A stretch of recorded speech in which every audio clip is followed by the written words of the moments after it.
So we're back for another update for the situation for COP26, and the latest news from yesterday was the so-called Methane Pledge, driven by US President Joe Biden, where they pledged to significantly reduce methane emissions, and this was also joined by a total of 90 states that want to be part of this. This is a major advancement because it's a serious emission reduction pledge coming from one of the great superpowers, particularly US, which has a, safe to say, complicated relationship to the climate change and climate politics.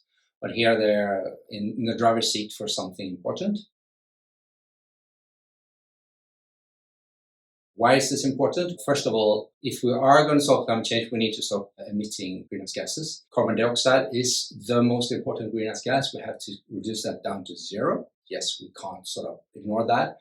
But also there are other greenhouse gases that are also important. Methane is another one that is really important. And for the time scales we are looking to solve this problem, we're talking 2-3 decades, methane is actually much more important even than carbon dioxide because it has a really strong heating effect for about a decade, sort of upwards towards 100 times stronger than carbon dioxide on a kilogram basis. Then it tapers off over time. So it has a different sort of profile in the atmosphere, but it's really important if we are going to sort of reach these strict climate targets. Start reducing methane emissions really soon. So this is great. What does this imply sort of globally? Yes, we have lots of countries sort of signing up to this. Unfortunately, we don't have all the superpowers signing on to it. China and Russia are the clear exceptions. And they, of course, are heavily reliant on fossil fuels as well. And they emit a lot of also methane.